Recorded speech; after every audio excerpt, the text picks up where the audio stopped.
Paz do Senhor a todos que encontram-se nos assistindo, participando conosco mais uma gravação, onde estaremos dando sequência, abordando o segundo trimestre do ano 2020, que tem como tema a Igreja eleita, redimida pelo sangue de Cristo e selada com o Espírito Santo da promessa. Antes de darmos sequência a lição que está sendo abordada hoje, lição de número 12, quero estar aqui apresentando os nossos professores, nossos irmãos que se encontram conosco, nos dando a honra da presença deles e nos auxiliando aqui nesta gravação. Então, encontra-se conosco novamente nosso irmão superintendente da Escola Bíblica Dominical da Congregação de São Joaquim, nosso irmão Michelso, nosso irmão Diácono Wagner, professor da Escola Bíblica Dominical aqui da subsede regional Sarzedo, e também o nosso superintendente da Escola Bíblica Dominical, nosso irmão Rodrigo. Então, queridos, graças a Deus, hoje estaremos dando continuidade, já estamos caminhando para o término desse segundo trimestre e dando sequência, estudando essa parte prática que Paulo deixou à igreja como meio de edificação ao escrever a Epístola aos Efésios, onde nós estaremos dando continuidade vendo o tema da lição de número 12, a conduta do crente em relação à família. O textual está registrado Epístola aos Efésios, capítulo 5, versículo de número 31, que nos fala o seguinte: por isso, deixará o homem seu pai e sua mãe, e se unirá à sua mulher, e serão dois, uma carne. A verdade prática, Deus estabeleceu o casamento monogâmico, heterossexual e indissolúvel, isto é, a instituição da família para a glória do nome dele. Os irmãos que puderem estar acompanhando a leitura bíblica em classe, encontra-se registrada Epístola aos Efésios, capítulo de número 5, versículos 21 ao 33, e capítulo 6, versículo 1 ao 4. Então, hoje vamos ver a família sendo esta a principal instituição planejada por Deus. Estaremos aprendendo, reforçando, é certo, aquilo que muitos de nós já sabemos, mas pode ser que muitas das vezes passa desapercebido em muitos lares, em muitas famílias, com relação aos nossos papéis, como pais, como filhos, associados e apegados àquilo que temos como base os princípios da palavra de Deus. Certo é que esse é o nosso maior matrimônio que nós possuímos aqui nesta terra. A família é uma instituição divina. Há quem pensa que Deus, ao criar o homem, criar a mulher, muitos pensam que a obra mais sublime que Deus criou entre homem e mulher foi o homem. Tem aqueles que pensam que a mulher é a obra mais sublime. Mas quando estudamos a doutrina bíblica, vemos a primeira bênção de Deus sendo ministrada no ato da criação, não ao homem e nem à mulher, mas sim ao casal. E depois de constituir a criação homem e mulher, e Deus ordenando, dando a ordem para que viessem a deixar o homem deixar seus pais e passando a unir-se à sua mulher, nós vemos que no ato da criação, Deus, quando cria homem, macho e fêmea, e formando assim o casal, a bênção de Deus recai sobre eles. Então a família, vemos ser alvo da primeira bênção divina no ato da criação. E aí nós vemos a necessidade, a importância, e porque também tem sido muito atacada pelos ardis do nosso adversário, o o inimigo das nossas almas que tanto tem trabalhado para acabar com esta paz no lar. Mas que Deus venha nos ensinar através do que estaremos agora aprendendo, reforçando muito daquilo que às vezes já até sabemos.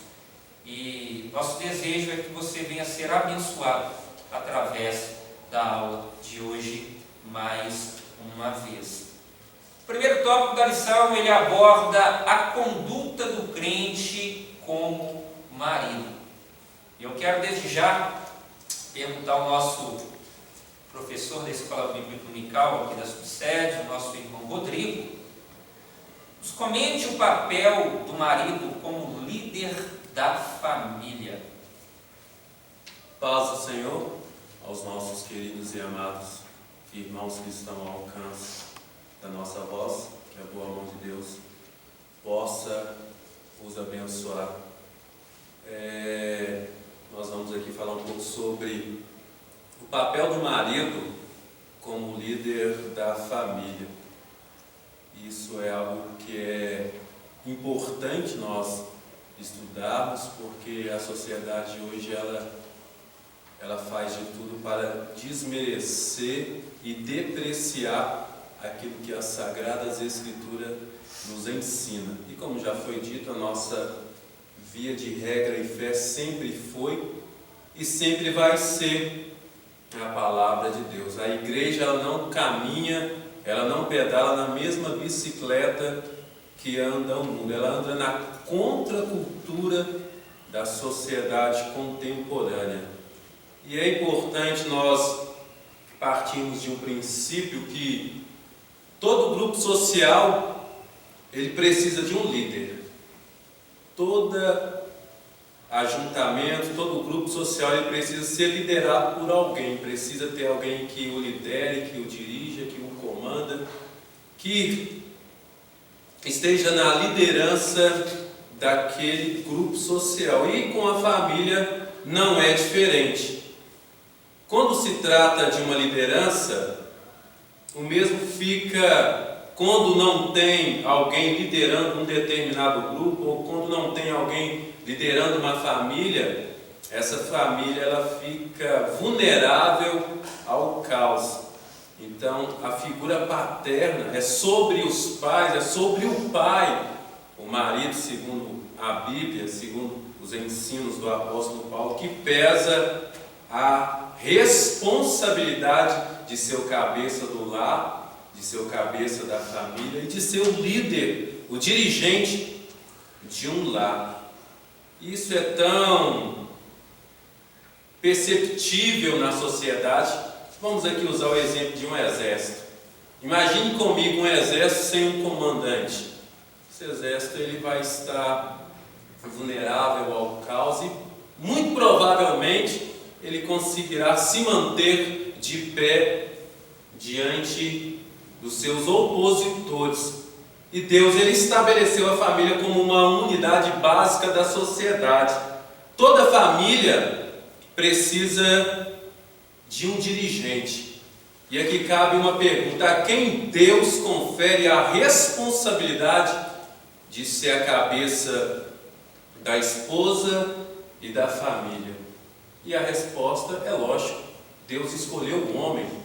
Essa responsabilidade ela foi conferida ao esposo e é algo que não pode ser transferido, é algo intransferível. Cabe ao homem a responsabilidade de liderar a sua casa, de ser o cabeça da sua casa. Isso é algo intransferível, não se transfere para a esposa e muito menos para o filho primogênito. É algo que Deus confiou ao homem, a responsabilidade de ser o cabeça de um lar. Isso quem nos diz é a própria palavra de Deus. Isso não é uma posição machista, de forma nenhuma. Isso é um princípio bíblico e nós como igreja, como tendo a Bíblia como via de regra e fé, nós seguimos aquilo que a Bíblia nos orienta e aquilo que a Bíblia nos ensina. Alguém que está ouvindo pode até pensar que isso seja uma postura e uma conduta machista. Não, mas isso é uma postura, é um princípio que nós aprendemos com a palavra de Deus. E cabe o homem, cabe o marido, a responsabilidade de ser cabeça da esposa e da família. E algo que nós queremos salientar aqui é isso, que isso é intransferível. O marido ele não pode transferir essa responsabilidade para a sua esposa, nem muito menos para alguns dos seus filhos. Não é ele, foi ele que Deus chamou e é ele que Deus confiou a responsabilidade de ser o líder de um lar e de uma família. Algumas pessoas distorcem o ensino de Paulo dizendo que ele transfere uma autoridade ilimitada aos maridos. E não podemos concordar com elas. Paulo diz à esposa que ela deve obedecer ao marido. Ora, o fato de um ensinamento não ser muito popular não nos dá o direito de ignorá-lo. De acordo com a Bíblia, o homem é a cabeça da família e a mulher deve reconhecer a sua liderança. É aquilo que nós estamos falamos no princípio, não é uma posição machista, é aquilo que as Sagradas Escrituras nos ensina. Cabe o homem, foi uma tarefa, um encargo, uma responsabilidade que Deus pôs sobre o homem, de ser o cabeça da família. Assim como Cristo é o cabeça dessa igreja, assim como Cristo é o Senhor dessa igreja, Ele que rege essa igreja, Ele que governa essa igreja, Deus conferiu essa mesma tarefa ao marido, de ser o cabeça do seu lar, de ser o cabeça da sua esposa. Um marido prudente que ama a Cristo não tirará vantagem de seu papel de líder, assim como uma esposa prudente que ama a Cristo não tentará minar a liderança do marido. A mulher cheia do Espírito reconhece o papel de liderança do seu marido. Não foi somente ordenada por Deus, mas é um reflexo da própria liderança amorosa e leal de Cristo da igreja. Sua chefia deve ser exercida com amor, com mansidão. Foi aquilo que nós aprendemos na lição anterior, como sendo um dos atributos da unidade da fé. Mansidão, consideração pela esposa e pela família, a responsabilidade do marido que Deus lhe deu de ser cabeça da mulher inclui provisão para as necessidades espirituais da família, do seu cônjuge e domésticas da família. Segundo, o amor, a proteção e a segurança e o interesse pelo bem-estar dela, da mesma maneira que Cristo amou a igreja. Honrar, compreensão, apreço e consideração pela esposa. Então, o marido como líder, exercendo o papel de liderança na sua família, no seu lar, ele deve amar a sua esposa, assim como Cristo amou a igreja. E como Cristo amou a igreja? Com amor sacrificial, ao ponto de se entregar em favor da sua igreja. Isso é de uma responsabilidade muito grande que pesa sobre o ombro dos maridos, dos esposos, a responsabilidade de amar sua esposa com amor altruísta, a responsabilidade de dar a sua vida em favor da sua esposa. Cabe à mulher o ofício de se submeter, cabe à mulher a obrigação de obedecer ao seu cônjuge, e ao homem cabe a responsabilidade de amar a esposa, assim como Cristo amou a igreja. Aí alguém pode pensar comigo que a tarefa da mulher é mais pesada. Não, muito pelo contrário. a responsabilidade do homem é maior do que a responsabilidade da mulher, porque o homem, se possível for, ele tem que dar sua vida em favor da mulher, porque é a orientação de Paulo. Paulo diz que nós, maridos, devemos amar a nossa esposa da mesma forma que Cristo amou a igreja.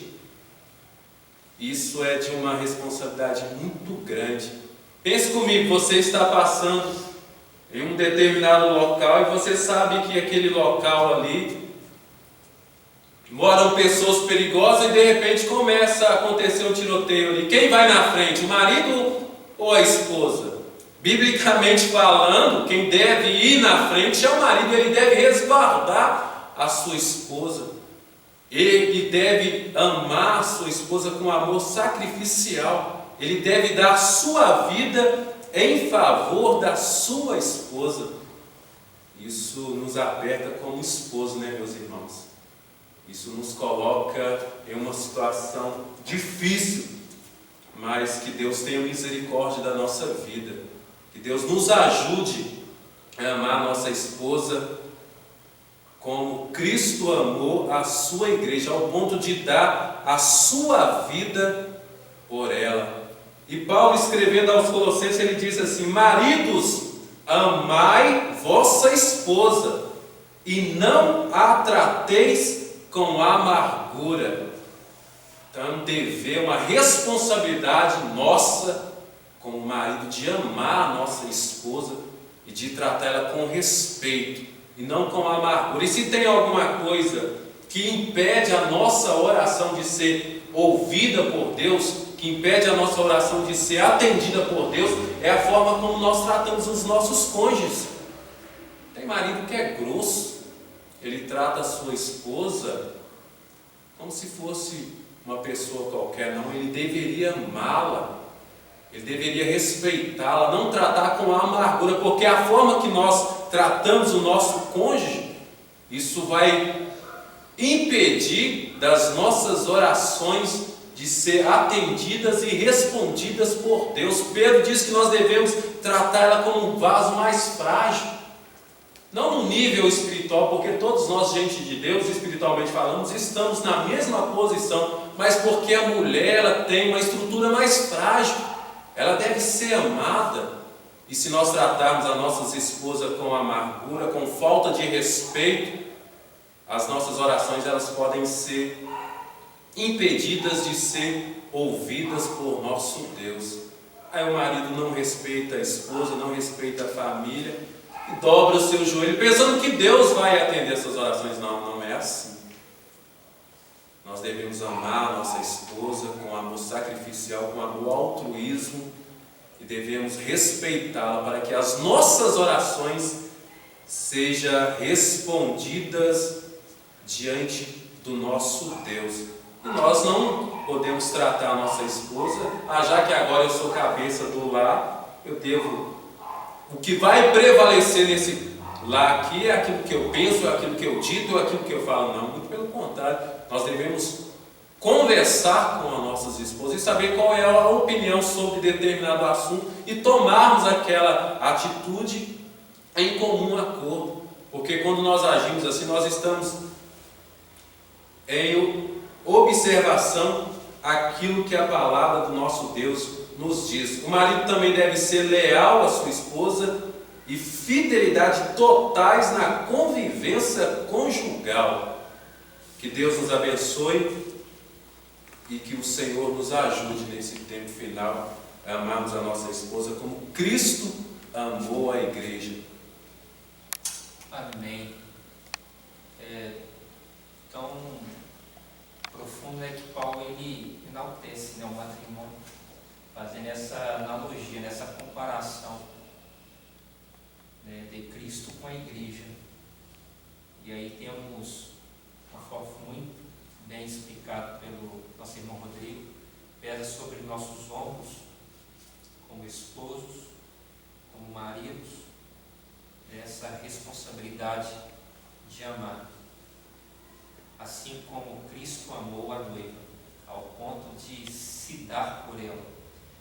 E conforme o Rodrigo falou, a sociedade, né? Toda sociedade bem ordenada, ela se baseia assim, em dois pilares, né? A autoridade e a sujeição à autoridade. E muitas das vezes, muitos lares estão se autodestruindo por não entender os seus papéis, conforme a palavra de Deus ela nos ensina como responsabilidade aí na vida matrimonial. Mas que Deus, o Espírito Santo, venha abrir os nossos olhos, capacitar essa igreja eleita para que em tudo possamos exalar e viver esses padrões que a palavra de Deus requer de nós. Nosso irmão Michelson, qual a comparação o apóstolo Paulo faz na epístola em relação ao amor como elemento primordial comparado ao amor de Cristo pela igreja? A paz do Senhor seja com todos. Irmãos, pastor Paulo, prezados irmãos, esse subtópico ele é muito interessante porque ele nos traz um alerta que muitas das vezes não é observado dentro do relacionamento. Nós sabemos que a família, de certo modo, aliás, a família é a base da sociedade. Ela é a menor partícula de manifestação de organização da sociedade. Não é o Estado, não é as instituições que se criaram, não é as organizações que se criaram que fizeram a família, mas o inverso. É na família que se surgiu depois outros tipos de sociedades, outros tipos de organizações, de ordenações. E quando nós falamos de família, o início dela, o eixo dela, o ponto inicial dela está no casal. Os filhos vêm posteriormente, mas inicia ali no casal. E quando nós falamos ali do casal, especificamente, Deus dá algo essencial para que inicie e dê bom andamento a essa construção chamada família, que será a base, que é a base, que será a base, continua sendo a base da sociedade, um elemento chamado amor. Assim como todo o cristianismo está baseado no amor, o relacionamento entre o casal também está fundamentado, está primordialmente sedimentado no amor.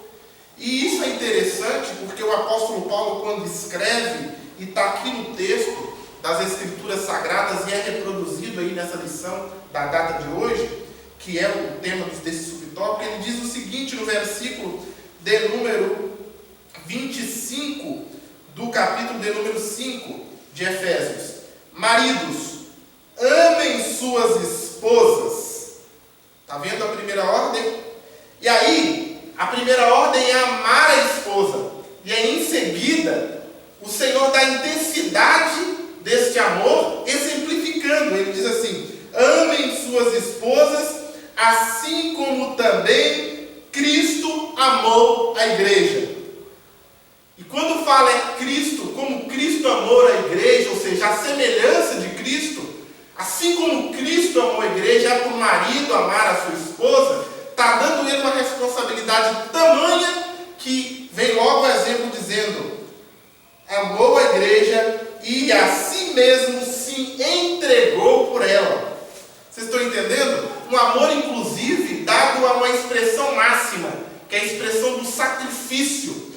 E isso é tão claro que quando nós olhamos, por exemplo, a grande manifestação do amor de Cristo, a grande prova do amor de Cristo para com a igreja, que está registrado lá na carta de Romanos, no seu capítulo 5, versículo de número 8, diz assim: mas Deus demonstra o seu amor para conosco, em que, sendo nós ainda pecadores, Cristo morreu por nós. Cristo demonstra o amor dele morrendo. Deus demonstra o amor dele entregando o Filho mas tão profundo, que a expressão máxima dele está no sacrifício. Entendeu? O sacrifício com a vida. E aquilo, aonde que eu quero chegar? Eu quero chegar que o fundamento dessa relação de estar sobre a mesma missão, de estar submeter um ao outro, de submissão à liderança, assim como a Bíblia toda é um exemplo de submissão. Nós submetemos autoridades, submetemos uns aos outros. Dentro do casamento existe a submissão do marido, da mulher para com o marido. Isso tudo implica não pela imposição imperial, não pelo autoritarismo, mas sim como manifestação de amor, como manifestação espontânea de amor, assim como Cristo se entregou, entendeu? O marido deve amar a sua esposa, e é essa expressão de amor que vai condicioná-la à submissão, a estar sobre a mesma missão dele, a ser uma ajudadora, uma auxiliadora dessa mesma missão. Então, aonde que eu quero chegar neste exemplo aqui? Que o amor dentro do casamento, dentro da relação familiar, ele não pode em momento algum faltar. E principalmente ao exemplo maior do marido, que deve então demonstrar a maior expressão do amor, que é a expressão de sacrifício. Se o marido algum dia tiver que escolher entre a vida dele, entre a vida da esposa, entre a vida dos filhos, ele vai ter que entregar em favor dos seus filhos. É o que a Bíblia diz, em favor da sua esposa. Deus depois vai até fortalecer ela para que ela continue criando os filhos, mas que ele deve entregar. É uma tarefa difícil? É. Na hora que chega a crise, que precisa dele fazer isso, é difícil? É, mas ele deve fazer. E todo dia o marido deve refletir: será que eu sou capaz de entregar a minha vida em favor dessa que está ao meu lado? E é nesse nível que ele deve, para vocês terem ideia, como Deus chama a responsabilidade, o amor do esposo, ele chama uma responsabilidade tão alta que é até difícil de praticar, mas ela deve ser um exercício de prática. E aí você me diz assim, se isso é uma coisa tão grande, que sabe coisas que diante disso é menor, muitas das vezes o marido deixa de fazer. Por exemplo, o trato para com a sua esposa. Já foi dado aqui como exemplo, a Bíblia é clara, 1 Pedro está registrado. Se tem uma coisa que impede que o Senhor, as nossas orações cheguem ao Senhor, é quando nós não tratamos bem a nossa esposa. Não quer ser ouvido pelo Senhor, trate bem a sua esposa.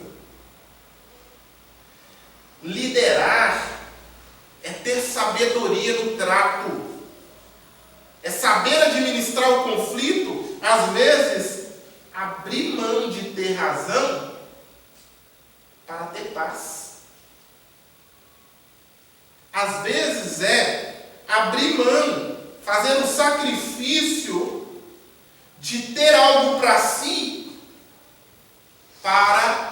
em nome da família, em nome da esposa. Às vezes, aqui quando fala em entregar a vida, está falando de renúncia. Ou seja, renunciar à própria vida em favor da igreja que Cristo fez. Nós renunciamos à própria vida em favor da esposa. Agora vocês imaginam bem, se essa renúncia é tão grande, que são renúncias pequenas, que às vezes devem ser feitas. Se tiver que escolher entre ter que suprir uma necessidade da esposa e abrir mão de uma necessidade própria, deve ser feito. É disso que a Bíblia está falando. E isso está inclusive ligado à legitimidade da liderança do marido. Por quê? Porque às vezes muitos confundem toda a Escritura, lê só um trecho e acha que por estar escrito, por estar estabelecida a liderança liderança, e está escrito, está estabelecida a liderança do marido, ele acha que ele pode impor a sua vontade. Ele acha que ele pode, pela sua vontade, fazer o que ele quiser. Que ele pode, inclusive, colocar a mulher numa situação de violência, colocar a mulher numa situação de constrangimento, colocar a mulher numa situação de maltrato. Não pode. Pelo contrário. Pelo contrário. Deus está dando ao homem a responsabilidade de honrá-la. Muitas das vezes dizer que como a gente manifesta esse elemento primordial? Muitas das vezes dizendo para ela que ama, tratando ela bem, cuidando, zelando, praticando o amor, não só nas palavras. É disso que se trata. E aí eu encerro lendo um texto da Bíblia Sagrada, que encontra lá em João 15, 12 e 13, que diz assim: Este é o meu mandamento, que ameis-vos aos outros, assim como eu vos amei. Ninguém tem maior amor do que este, de um homem entregar sua vida pelos seus amigos.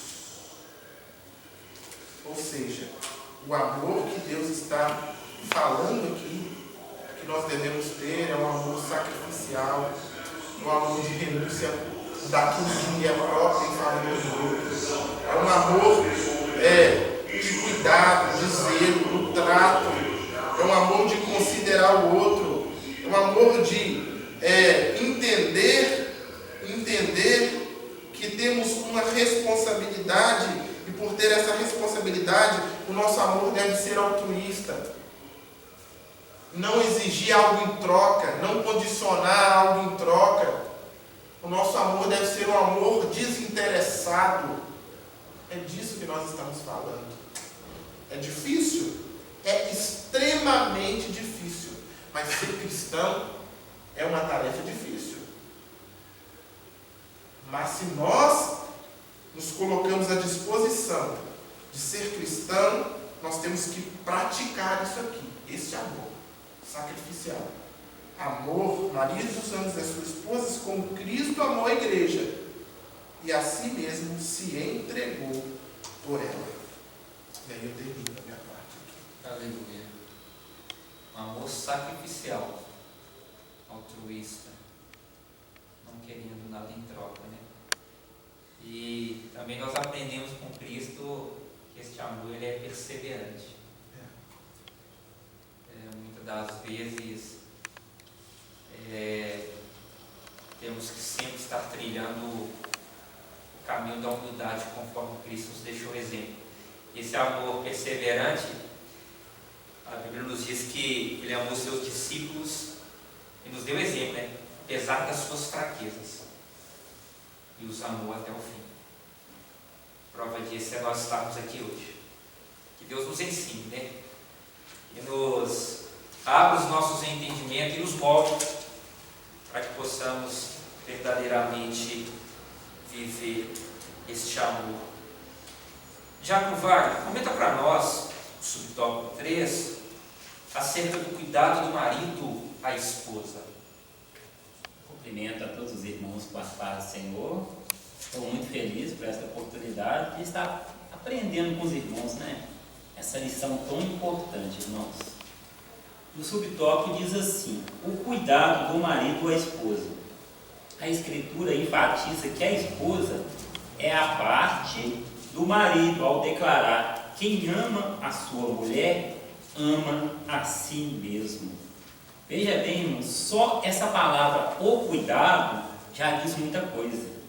Cuidado significa preservar, guardar, conservar, apoiar, tomar conta, tentar promover o bem-estar, evitar que sofra de algum mal. Ou seja, irmãos, o marido ele tem a responsabilidade com a esposa de guardá-la, de preservá-la, de apoiá-la, de tomar conta dela, de promover o bem-estar do casamento e evitar que ela sofra de algum mal. O homem, irmãos, ele recebeu de Deus a autoridade. Mas do tamanho da autoridade que o homem recebeu, é a sua responsabilidade. E veja bem o que diz em Tiago 4,17. Diz assim, que aquele que sabe fazer o bem e não faz, comete o pecado. Veja bem, o homem, irmãos, ele não pode ser omisso. Ele não pode fugir da sua responsabilidade. E quando falamos de uma vida conjugal, vemos que a mulher, ela gosta de uma coisa muito nessa terra. O que a mulher mais gosta nessa terra é de ser amada. E a forma que o homem tem de amá-la são 4 atitudes. Primeiro, quem ama, cuida. O homem, ele tem que cuidar da mulher como se fosse o seu próprio corpo. É como se você fosse fazer uma tarefa e você entendesse que aquela tarefa é perigosa, que você pode se machucar fazendo aquela tarefa. E você naquela hora vai olhar aquilo e vai, eu não vou fazer, porque eu não quero machucar o meu corpo. Mas por ignorância ou por inocência, você faz aquela tarefa e você se machuca, você na mesma hora vai ficar cuidando das feridas. E você só vai desistir de cuidar das feridas quando elas estiverem cicatrizadas. E da mesma forma é o homem com a mulher. Se ele entende que aquela atitude para com ela vai magoá-la, vai entristecê-la, vai deixá-la triste, vai deixá-la machucada, ele não pode fazer. Mas se por ignorância ou por inocência ele faz, o que ele tem que fazer? Ele tem que tratar daquela ferida, ele tem que cuidar dela, apoiá-la, ajudá-la a tratar até que ela cure daquela doença, daquela ferida. Veja bem, irmãos, o segundo é, quem ama, diz quem ama. A mulher, ela gosta de ser tocada e ela gosta de ser elogiada. Muitas das vezes o homem peca neste ponto. Ele trata da mulher, dá sustento, cuida dela com coisas materiais e acha que aquilo ali é suficiente, mas não é suficiente. A mulher gosta de escutar o eu te amo, ela gosta de ser elogiada, falar que ela está com a roupa bonita, que ela está com o cabelo bonito, ela gosta que você elogie as suas tarefas, aquilo que ela está fazendo, ela gosta de ouvir. E o homem, ele precisa falar coisas boas que deixem ela feliz. A terceira, quem ama tem tempo para a pessoa amada. Veja bem, é outra coisa que a mulher gosta muito, ela gosta de atenção.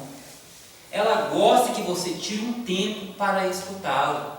Muitas das vezes nós tiramos tempo para o trabalho, tiramos tempo para a escola, tiramos tempo para a igreja, tiramos tempo para a televisão, para a internet, para tantas coisas, mas não tiramos tempo para escutar as nossas esposas, para ver o que elas estão sentindo, o que elas estão pensando. E isso aí faz uma diferença enorme. Precisamos escutá-las, dar atenção para elas. E o quarto, quem ama procura agradar a pessoa amada. Veja bem, irmãos, não é vergonha para o homem ajudar a mulher nos deveres domésticos, de fazer um café da manhã, de fazer um almoço, de ajudá-la naqueles momentos em que ela precisa. Devemos, às vezes, deixar o cansaço de lado e sair com as nossas esposas para um lugar diferente, para um shopping, para um cinema, para um restaurante. Fazer aquilo que a mulher tem vontade de fazer. E mesmo saindo com ela, você não pode tratá-la como uma estranha, com distância. Você tem que ficar ao lado dela, pegar na mão dela, porque não devemos demonstrar carinho com as nossas esposas somente dentro do lar, mas também fora deles. Isso tudo são coisas que parecem pequenas, mas são de suma importância para o casamento. Em Colossenses 3,19, conforme o irmão Rodrigo falou, fala muito também que, olha, vós maridos, amais a vossa mulher e não vos irriteis contra ela. Mostra do cuidado, né, irmãos? E é o cuidado que precisamos ter para preservar o nosso casamento. Amém? Aleluia. Vamos estar dando sequência. Após, então, termos visto Cuidado do marido, ou a conduta do crente como marido. Agora vamos dar sequência vendo a conduta da crente como esposa. Eu quero perguntar ao nosso irmão Michelson o que podemos aprender quanto ao significado do conceito de submissão cristã conforme as Escrituras. Bom, primeiro, nós percebemos já pela expressão do subtópico aqui que o conceito de submissão é um conceito de submissão cristã. Não é o conceito de submissão que se pode dar por aí. É um conceito específico. É um conceito de submissão cristã. E o próprio texto de Efésios, inclusive exemplificado aqui, no seu versículo 21 do capítulo 5, ele diz assim: sujeitando-os vós uns aos outros no temor de Deus. Ou seja, a relação cristã em si já é uma relação de sujeição, de submissão. Nós submetemos dentro do seio da igreja uns aos outros, nós submetemos nos relacionamentos uns aos outros. Então já tem um exemplo mais genérico, vamos dizer assim, dentro do seio da comunidade cristã, do que é submissão. E aí, se nós formos olhar toda a Escritura Sagrada, nós percebemos que há esses vários exemplos de submissão cristã que é estabelecido em ordem. A submissão cristã referente às autoridades, a submissão cristã referente aos pastores, a submissão cristã, todas essas referências de submissão, mas todas condicionadas. E nós vamos falar sobre isso aqui. E quando nós falamos aqui de submissão cristã, o próprio comentarista diz aqui, não se trata de uma sujeição irracional ao domínio de alguém, mas voluntária e grata aceitação do amor e cuidado do marido. Por isso, nada há de depreciativo nessa conduta, pois retrata o alto nível de relacionamento entre Cristo e a sua amada igreja. Por quê, irmãos? Porque Cristo, por exemplo, submeteu ao Pai dele na missão. Se entregou. Vocês estão entendendo? Vocês querem ver um outro exemplo de submissão? É o exemplo dentro da congregação de que nós temos uns com os outros. Isso significa que nós somos hierarquicamente inferiores uns aos outros? A submissão cristã não tem a ver com hierarquia. Tem a ver com estar sobre a mesma missão. Está dizendo aqui que a mulher não deve ser oposição na missão do marido. Oposição em que sentido? Quando se casa entendendo que todos estão unidos para o mesmo propósito, para a mesma missão. O homem é um sacerdote do lar. Ele tem uma missão de liderar aquele lar. E a mulher não pode ser uma condição de oposição a isso. Eles não podem se degradar dentro do lar, não pode ser guerrear dentro do lar, mas sim submeterem a uma mesma missão. É tanto isso que quando nós vamos lá para o início, quando fala da Bíblia estabelecendo a criação, a Bíblia diz assim: não é bom que o homem esteja só. Ou seja, a mulher já foi criada, não foi nem para a essência primeira, não foi nem a procriação, né? Tem uma outra condição aí. Não é bom que o homem esteja só. Farei uma adjuntora, ou uma auxiliadora. Ou seja, o homem sozinho, ele não consegue completar a missão que lhe é dada. Não consegue.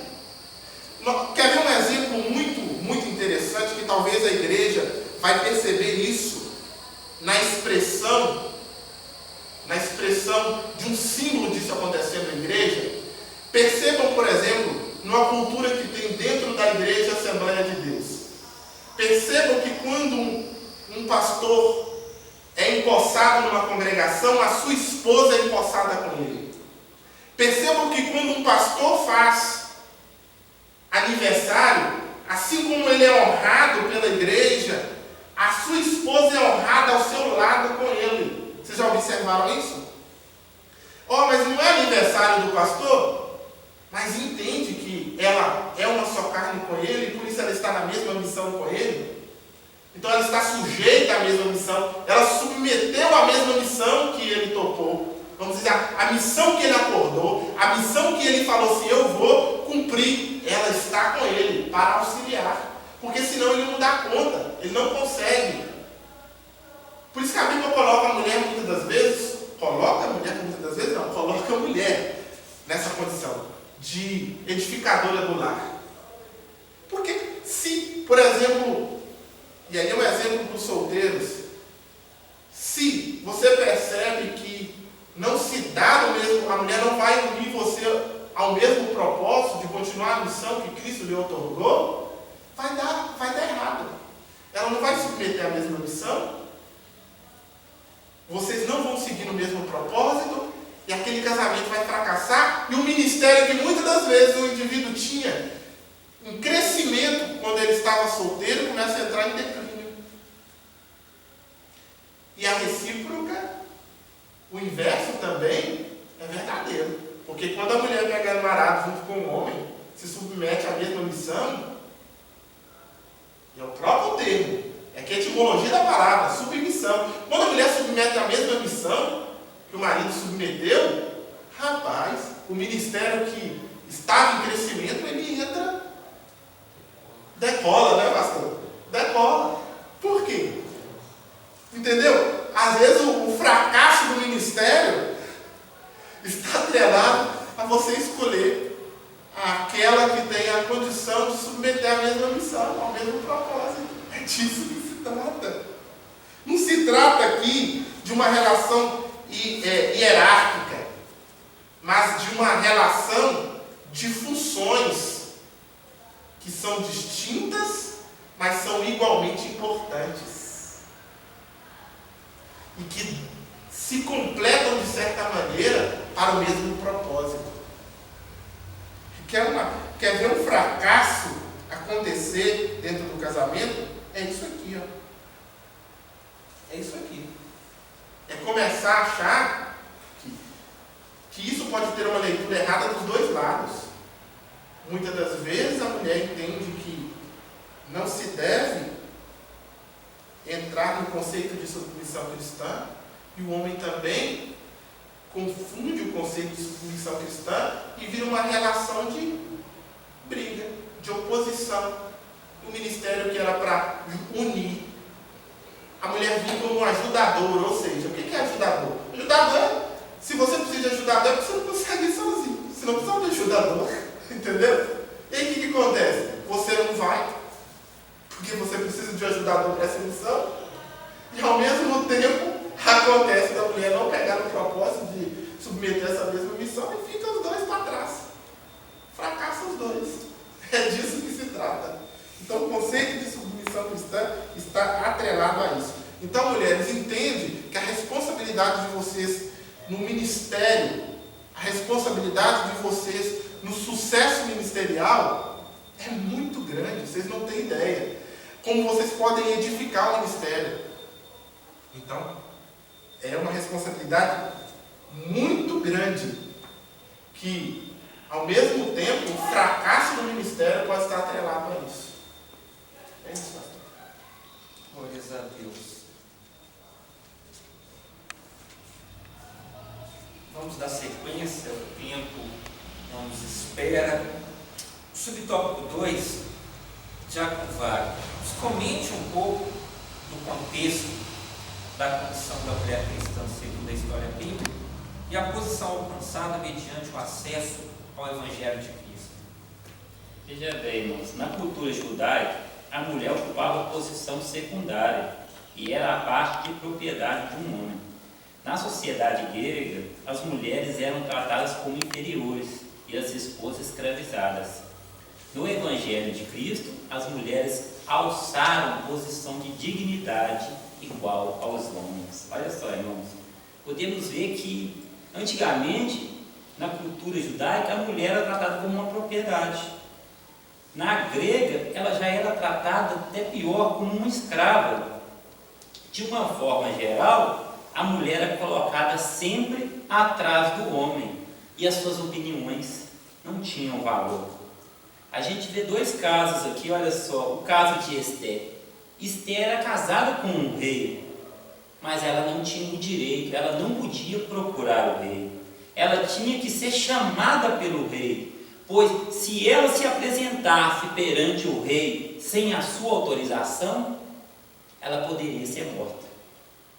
A gente também vê o caso da mulher que foi pega em adultério. Os escribas e os fariseus arrastaram aquela mulher até Jesus. E veja bem, irmãos, e eles usaram a lei que está em Levítico 19:10 para apedrejá-la, onde que diz assim: também o homem que adulterar com uma mulher do outro, havendo adulterado com a mulher do seu próximo, certamente morrerá, e o adúltero e a adúltera. Veja bem, eles usavam essa lei para apedrejar. Mais uma pergunta: e onde estava o homem? Onde estava o adúltero? A gente vê que o homem, ele tinha o direito de se defender, mas a mulher, ela não tinha. A mulher, ela não tinha posição, ela não tinha poder para falar com as autoridades. E olha só, essas duas mulheres, elas lutavam pela vida contra uma sociedade desigual, machista, que olhava somente os seus conceitos. E a única forma dessas mulheres vencerem foi através da mão de Deus. A gente vê que Esther, ela jejuou por 3 dias. E quando ela apareceu no salão, o rei teve misericórdia dela. Deixou que ela se aproximasse e deu para ela tudo aquilo que ela necessitava. A gente pode ver que aquela mulher adúltera, ela estava passando com uma grande dificuldade, estava enfrentando homens furiosos que estavam com a lei debaixo do braço. Mas veja bem, irmãos, aquela mulher, naquele momento, ela tinha um advogado fiel, um advogado justo, que diz assim em 1 João capítulo 2, versículo 2, que ele é a propiciação pelos nossos pecados, e não somente pelos nossos, mas também pelos de todo o mundo. Aqueles homens, irmãos, não puderam apedrejá-la, pois eles eram pecadores. Oh, aleluia! E Jesus não trouxe de volta somente a vida para aquela mulher, mas trouxe para ela dignidade, trouxe para ela liberdade e salvação. Oh, aleluia! Então, de uma forma geral, podemos ver que nos tempos atuais, eles também estão cometendo erros, pois estão tentando pôr a mulher na frente do homem, e não é a forma certa, pois Jesus fez a mulher e ordenou que a mulher, ela deveria ser auxiliadora, ajudadora, que ela deveria ficar do lado do homem. Veja bem, irmãos, no Salmo 128, no verso 3, diz assim: a tua mulher será como uma videira frutífera, não para ficar na frente e nem atrás, mas para ficar do lado da sua casa. Oh, aleluia, glória a Deus, aleluia. E teve também aquela situação da mulher samaritana, onde Jesus nos ensinou a tratar a mulher com igualdade. Aquela mulher, ela foi procurar uma água natural, mas ela acabou encontrando a água da vida, né? Oh, aleluia, glória a Deus. Glórias a Deus. Finalizando esse tópico 2, irmão Rodrigo, fala para nós um pouco aí acerca da reverência devida ao marido. Pois bem, inicia assim o subtópico: o amor do marido para com a mulher deve ser altruísta. E segundo o dicionário da língua portuguesa Aurélio, ele define altruísmo como sentimento de quem põe o interesse alheio acima do seu próprio, altruísta. É esse o amor que o esposo deve demonstrar pela sua esposa. os seus interesses pessoais, estou me referindo ao marido, eles deixam de ter primazia, eles passam a ser secundários. Os interesses da sua esposa, da sua companheira, da sua auxiliadora, da sua ajudadora, é que agora passa a ter primazia. Como já foi dito aqui, é fácil? Não é nada fácil, é muito difícil. Mas é importante e é necessário nós termos essa postura no nosso lar. Nós devemos amar a nossa esposa com um amor altruísmo. Os interesses dela devem estar acima dos nossos próprios interesses. Efésios capítulo 5, versículo 33 diz assim: portanto, cada um de vós amai a sua esposa como a si mesmo, e a esposa trate o marido com todo o respeito. Quem já fez mal a si mesmo? Quem tem coragem de golpear a sua própria carne, mutilar a sua própria carne? Ninguém faz isso em seu perfeito juízo. Só um louco mutilaria a sua própria carne, golpearia a sua própria carne. Ninguém faz mal a si mesmo. E o apóstolo Paulo, inspirado, impelido pelo Espírito Santo, ele está dizendo que o homem, o esposo, ele deve amar a sua própria esposa como a si mesmo. Ninguém jamais deixou de se alimentar, ninguém coloca os membros do seu corpo, coloca isso em risco. Por quê? Porque ele ama a si mesmo. E dessa mesma forma que ele ama a si mesmo, ele deve também amar a sua esposa. E a esposa, ela deve respeitar o marido. Aí nós temos alguns exemplos na Bíblia que nos chamam muito a atenção, que fala sobre respeito e submissão. E eu trouxe para nós aqui o exemplo de Sara. Sara é um exemplo histórico de submissão e amor sacrificial ao marido. O apóstolo Pedro, inclusive, recomendou às mulheres cristãs a imitar sua fé e obediência. Pedro enalteceu pela obediência ao marido. Pense comigo, Deus chama o homem por nome de Abrão e lhe faz uma promessa. Aí esse homem ele tem que sair da sua casa, ele tem que sair da sua parentela e do meio dos seus pais. E agora ele vai ser peregrino em uma terra, ele vai caminhar em direção a um lugar que ele nunca viu. Ele caminhava por fé e não por vista. E agora Abraão vem e narra aquilo que Deus lhe prometeu para sua esposa. E a Bíblia diz que, Gênesis capítulo de número 12, partiu pois Abrão como lhe ordenara o Senhor, e Ló foi com ele. Tinha Abrão 75 anos quando saiu de Harã. Levou Abrão consigo a Sarai, sua mulher, e a Ló, filho de seu irmão, e todos os bens que havia adquirido e as pessoas que lhe acrescentaram em Harã. O que eu quero dizer aqui é que Sara, ela se submeteu à chamada de Abraão, ela participou da chamada de Abraão, ela foi uma ajudadora, ela não resistiu àquilo que Deus tinha prometido para Abraão. E é triste quando uma mulher ela não participa do ministério do seu esposo. Como já foi dito aqui, existem pessoas que têm uma chamada maravilhosa.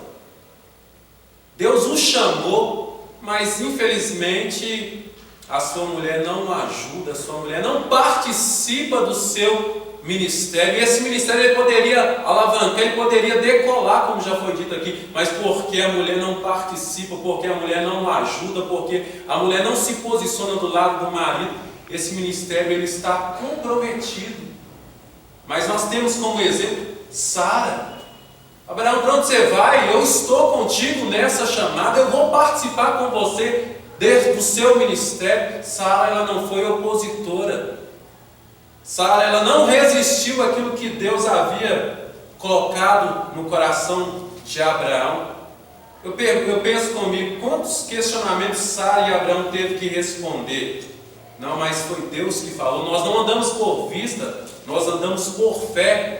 E em obediência ao meu esposo, eu estou com ele, envolvido nesse ministério, nessa chamada. E Pedro enalteceu a submissão de Sara, que ele chega até a dizer assim, na sua primeira epístola, no capítulo de número 3, no versículo de número 6. Olha só o que ele diz.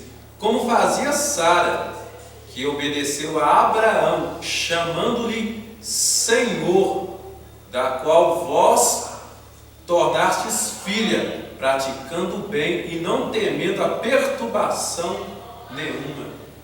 Pedro chega a dizer que Sara chamava Abraão de Senhor. Imagine comigo, Abraão chamando a Sara, ela, pois não, meu Senhor. Falar isso hoje, nos dias em que nós estamos vivendo, é arcaico, é absoluto, é ridículo para a sociedade contemporânea, mas para a igreja cristã, não, para nós que temos a Bíblia como via de regra e fé, isso é lindo, isso é louvável diante de Deus. E Sara, ela foi enaltecida por Pedro pela sua obediência e submissão a Abraão. Às vezes eu até brinco com a minha esposa lá, quando eu me chamar, você deve me chamar de Senhor. Brincadeira, não é necessário, mas é um exemplo que as mulheres deveriam imitar. Hoje é triste que muitos lares já não têm esse respeito que é devido ao esposo. Quantas vezes nós presenciamos as mulheres desrespeitando o marido, falando mal do marido, depreciando o marido para outras pessoas, mas que Deus tenha misericórdia e que as nossas irmãs venham seguir ao exemplo de Sara, que chamava o seu esposo de Senhor. Então que Deus abençoe as nossas irmãs e que Deus ajude as nossas irmãs a compreender isso. E o autor disse que essa reverência consiste em estima e respeito para com o marido. Essa postura é demonstrada quando ela apoia e ajuda em sua tarefa de liderar. A esposa foi colocada do lado do marido para o auxiliar, para o ajudar na tarefa de liderar um lar, não como opositora. E a mulher também, ela deve participar das decisões em família, porém não procede como opositora, nem desautoriza a autoridade do seu marido. Isso aqui eu acredito que muitos irmãos já presenciaram. O filho vai consultar o pai sobre uma determinada coisa que ele queria fazer. E o pai fala, não, meu filho, você não vai. Aí o filho vai na mãe. E qual que deveria ser a conduta da mãe, como uma edificadora do lar, como uma ajudadora, como um auxiliador? Não, o que é que seu pai falou? O meu pai disse isso e isso. Ela deveria estar em harmonia com aquilo que o pai falou. Não, mas muitas vezes ela desrespeita a autoridade paterna. Não, meu filho, você pode fazer, não tem problema. Ela está tirando a autoridade que cabe ao homem, desautorizando o homem. Mas que Deus tenha misericórdia das nossas vidas, que Deus abençoe a nossa família, que Deus nos ajude a entendermos o seu propósito para a nossa vida. Eu agradeço a oportunidade. Amém. É o versículo 33 desse capítulo 5, né? Não obstante, vós, cada um de per si, também ame a sua própria esposa como a si mesmo. E a esposa respeite a seu marido. Essa palavra que caracteriza aqui o dever da esposa é a submissão. A esposa respeite a seu marido. É uma via de mão dupla, né? A Bíblia nos diz que este amor, esse relacionamento, podemos dizer que nesse versículo, a palavra que vai caracterizar o dever do marido é o amor. Quando amamos, é a lei da semeadura. Se você semeia, se você está plantando ali amor, carinho, compreensão, respeito, sem dúvida estaremos colhendo aí. Quando a pessoa plantar maçã e querer colher, plantar abacaxi e querer colher maçã, dá como. É o que infelizmente está sendo, né, presente em muitos relacionamentos. Por isso muitos casais, muitos matrimônios estão adoecendo. E consequência disso chega na morte mesmo. Né? Mas que Deus tenha misericórdia do Espírito Santo, ninguém melhor do que Ele, para poder, através da palavra, nos instruir da melhor forma possível. Estamos caminhando para o final, queridos, e vamos correr agora, porque o tempo já está findando dessa gravação. Após termos visto a conduta do crente como marido, a conduta do crente como esposa, vamos agora ver o que a palavra de Deus nos ensina nessa epístola com relação à conduta do crente como filho. Eu quero retornar, passar a oportunidade ao nosso irmão Rodrigo, para nos comentar um pouco aí acerca desse primeiro subtópico, do tópico 3, que nos trata da responsabilidade dos pais em relação aos filhos. Amém. É uma responsabilidade dos pais, ou seja, é algo, volto a repetir, intransferível.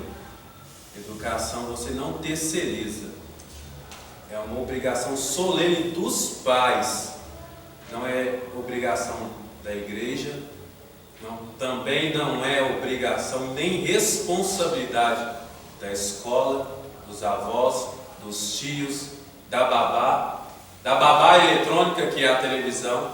É uma responsabilidade dos pais, não é responsabilidade do pai, não é uma responsabilidade só da mãe, não, é uma responsabilidade dos pais, de ensinar o seu filho no caminho em que ele deve andar. É no caminho, é com ele, é de mão dada. Meu filho, é aqui que nós temos que trilhar, esse caminho aqui que vai nos levar ao céu. E é triste é lamentável que muitas vezes muitos pais estão terceirizando a educação dos seus filhos. É uma obrigação solene dos pais dar aos filhos a instrução e a disciplina condizente com a formação cristã. Os pais devem ser exemplos de vida e conduta cristã. Segundo a psicologia, você não ensina-se só verbalmente, você ensina também com exemplo. Ensina-se verbalmente, falando, e ensina-se também com exemplo. Os filhos, até uma certa idade, eles aprendem muito com o exemplo, com aquilo que eles vêem, com aquilo que eles observam nos pais. O pai ou filho que observa o pai sempre orando, de joelho, lendo a Bíblia, ele vai aprender a orar, ele vai aprender a estudar a sua Bíblia. Mas o filho que nunca viu o pai chorar aos pés do Senhor, o filho que nunca viu o pai ler um texto da Bíblia, ele quer que o filho o aprenda? Muito difícil o filho vai aprender a ter gozo pelas coisas de Deus. Então nós também ensinamos com o exemplo. E o exemplo ele fala mais do que as palavras. E é uma orientação de Deus. Deuteronômio capítulo 6, versículo 6 diz assim: estas palavras que hoje te ordeno estarão no teu coração. Tu a inculcarás a teus filhos, e delas quem dá a palavra, falarás assentado em tua casa. Nós falamos de tantas coisas na nossa casa, quando estamos no nosso lar, nós falamos mal do pastor, falamos mal da irmã do círculo de oração, falamos de tantas coisas, mas não falamos da palavra de Deus. Falarás delas assentado em tua casa, andando pelo caminho, ao deitar-se e ao levantar, também atarás como sinal na tua mão, e te será por frontal entre os olhos. Então, o que isso denota? Que o estudo sistemático da palavra de Deus fazia parte do lar cristão, devia se falar da palavra de Deus assentado à mesa, devia se falar da Bíblia andando no caminho, ao deitar, ao levantar. Isso deveria compor o vocabulário da família cristã. Não deveria se falar de outra coisa a não ser da palavra de Deus. E é triste que muitas vezes nós desvalorizamos aquilo que deveríamos ser valorizado, desperdiçamos o nosso tempo e investimos o nosso tempo naquilo que não vai nos trazer nenhum proveito. Vemos tantas coisas, falamos tantas coisas, ouvimos tantas coisas, e aquilo que verdadeiramente deveríamos valorizar, nós não valorizamos, que é o ensino das Sagradas Escrituras aos nossos filhos. E volto a repetir, é uma responsabilidade atribuída aos pais, não se pode terceirizar. É triste que muitos pais terceirizam a educação dos filhos. É a babá eletrônica. Quem que é a babá eletrônica? É a televisão, meu filho. Fica aí o dia todo assistindo essa programação aí. Coloca o celular na mão dos filhos e nem sabe o que é que ele está vendo, nem sabe o que é que ele está fazendo, com quem que ele está conversando. Isso aí, meu querido, diante de Deus nós vamos ter que dar conta. Eu trouxe um livro aqui, eu queria ler rápido para a gente terminar, que fala sobre a educação no Antigo Testamento. No Antigo Testamento, os pais viviam sob a teocracia, ou sob o governo de Deus sobre o povo. Todas as normas ou doutrinas de caráter espiritual, moral, social, educacional ou familiar emanava da lei de Deus. Os pais não tinham grandes desafios no relacionamento com os filhos, pois os mesmos, desde o berço, eram criados segundo os mandamentos, os juízos e os estatutos de Deus. Eu fiz questão de grifar aqui, desde o berço. É lamentável que muitas vezes nós queremos ensinar os nossos filhos depois que eles já estão adultos, depois que eles já estão jovens aí. Não, meu querido, é desde o berço que nós devemos ensinar os nossos filhos o caminho em que eles devem trilhar. Alguém uma certa vez perguntou ao pastor: quando é que eu devo falar sobre a Bíblia para o meu filho? Quantos anos o seu filho tem? Meu filho tem 3 anos, minha querida. Você já perdeu 3 anos da sua vida. Você deixou de ensinar o seu filho há 3 anos. Você deveria falar com ele desde os seus primeiros dias, desde quando ele estava ali no berço. Então é desde o berço. Aos 12 anos, os meninos passavam pela cerimônia do Bar Mitzvah, quando já deveriam saber de qual os pontos mais importantes da lei. Na sinagoga era o templo e a escola também. Segundo Ralph Golve, era responsabilidade da mãe educar tanto os filhos como as filhas durante os 3 primeiros anos, provavelmente até o desmame. Ela ensinava as filhas os deveres domésticos durante toda a infância delas. A partir dos 3 anos de idade, os meninos aprendiam a lei com o pai, e os pais também ficavam responsáveis por ensinar um ofício aos filhos. Um rabino disse certa vez: o pai que não ensina o filho um ofício útil está educando para ser um ladrão. E um exemplo disso é Timóteo. A Bíblia diz que Timóteo conhecia as Escrituras desde a sua infância. Timóteo era filho de um grego e de uma judia. Quem ensinou Timóteo as Sagradas Escrituras? A sua avó e a sua mãe. Mesmo não sendo pai de um crente, mas a sua avó e a sua mãe não desperdiçou o tempo, investiu na educação de Timóteo.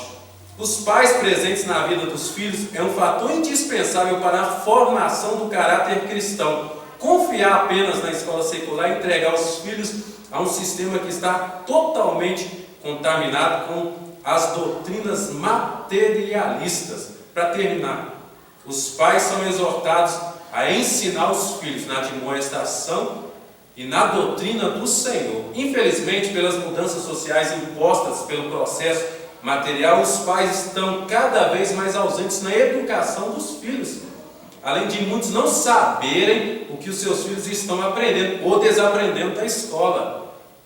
Ainda são ausentes na educação espiritual, moral dos filhos. A maioria dos pais não fazem o culto doméstico. Os filhos sequer sabem metade dos nomes dos apóstolos de Jesus, mas grande parte sabe o nome dos personagens das novelas. Que o sangue de Jesus tenha poder, que Deus tenha misericórdia da nossa família. É lamentável que muitos filhos sabem escalar um time de futebol, mas você pergunta para ele o nome sequer de um personagem bíblico, ele não sabe. Então, pais, cabe a você a responsabilidade de ensinar o seu filho no caminho. E os filhos são herança que Deus conferiu aos pais, são herança. E um dia nós vamos ter que dar conta daquilo que Deus nos confiou. Não terceirize a sua educação. Cuide da herança que Deus lhe confiou. Que Deus nos abençoe em nome de Jesus. Amém. Vamos seguir aí a doutrina bíblica, né? Paulo, capítulo 6, conforme já foi dito, versículo 4: nós criai-nos na disciplina e admoestação do Senhor. Que Deus tenha misericórdia de nós. Caminhando para o final. Lembrando que é para ensinar no caminho. Nós pensamos, ensina o filho o caminho que se deve andar, e quando crescer não se desviará dele. E aí nós pensamos assim, quando ele crescer não vai se desviar dele. É você pai, você não é só porque ele cresceu, você deixou de ser pai. E quando ele crescer, ele continua ensinando, redarguindo, corrigindo, educando. Você não deixou de ser pai só porque ele cresceu, não? Deus tem misericórdia de nós. Caminhando para o final, subtópico 2, a conduta requerida dos filhos. Comenta para nós, Jacob, um pouco acerca disso. Em Efésios 6:2, que está conforme Êxodo 20:12, que nos traz o primeiro mandamento com promessa, está dizendo assim: honra teu pai e a tua mãe, para que te vá bem e viva muito tempo na terra. A gente pode ver que para esse vá bem, para que se vá bem, significa tanto um sucesso material como um sucesso espiritual. E esse para que viva muito tempo na terra envolve saúde física. E aqui a gente já vê o quanto esse mandamento ele é importante em honrar e respeitar os nossos pais. Esse mandamento abrange todos os devidos atos de bondade, ajuda material e respeito aos pais. Deus estabeleceu a pena de morte para quem ferisse ou amaldiçoasse seu pai ou sua mãe. Assim fica demonstrada a grande importância que Deus atribui a respeito pelos pais. Veja bem, irmãos, se um homem ele não consegue respeitar os seus pais, ele não vai respeitar seus professores, ele não vai respeitar ninguém, e a sua vida será uma vida fracassada. Precisamos retribuir para os nossos pais tudo aquilo que eles nos deu, que é o cuidado, a paciência, o amor. Precisamos demonstrar gratidão, pois se estamos aqui hoje, foi porque eles nos apoiaram, foi porque eles nos deram estrutura para estarmos aqui neste dia. Quando lembramos daquela passagem que Deus pediu para Abraão a vida do seu filho de Isaac, a gente vê ali, que Isaac subiu com seu filho, e naquele momento ali do sacrifício, acredito eu que Isaac percebeu que ele era a oferta, ele era o sacrifício. E Isaac era jovem, ele podia ter se soltado das cordas, fugido do seu pai, enfrentado seu pai, falando: não, meu pai está com idade, ele não sabe o que ele está fazendo. Mas veja bem, irmão, a riqueza dessa passagem. Isaac ele preferiu obedecer ao seu pai, mesmo sabendo que ele poderia ser morto. Ele confiou no seu pai e ficou ali naquela posição. E com a gente, irmãos, não pode ser diferente. Precisamos obedecer os nossos pais, tanto os pais terrenos como o nosso Pai Celestial. A gente pode ver que em Isaías 64:8 diz assim: contudo, Senhor, Tu és o nosso Pai, nós somos o barro, Tu és o olheiro, todos nós somos obras das Tuas mãos. Então eu entendo que o Senhor, Ele é o nosso Pai, Ele é o nosso Criador, e precisamos honrá-lo, precisamos obedecê-lo, para que tenhamos vida em abundância, porque nós confiamos nele. Amém. Aleluia. Caminhando para o final, fechamento mais uma lição, subtópico terceiro. Michel, qual mandamento com promessa assegurada aos filhos que obedecem e honram aos pais? Eu vou iniciar a resposta desse subtópico lendo o texto, que diz assim, capítulo 6 de Efésios: Filhos, obedecei aos vossos pais no Senhor, porque isto é justo, ou seja, é um princípio de justiça. Honra o teu pai e a tua mãe, que é o primeiro mandamento com promessa. E aí vem a promessa. Vamos lá. Para que te vá bem e vivas muito tempo sobre a terra. O nosso irmão já fez digressões já extremamente importantes sobre isso, então vou somente trazer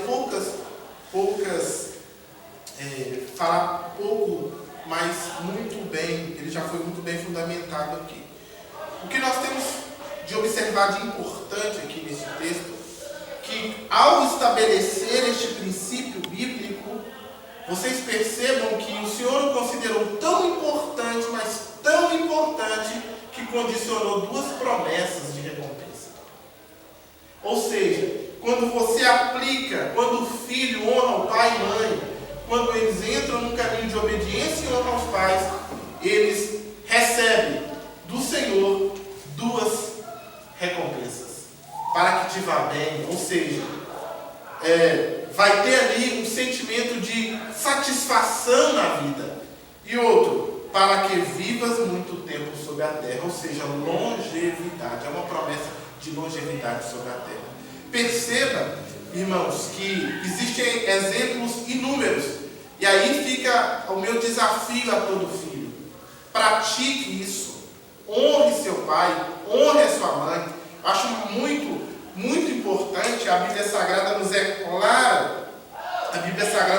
clara em nos dar exemplo, rica em nos dar exemplo, mas eu vou dar somente um exemplo aqui, que você pode honrar os seus pais.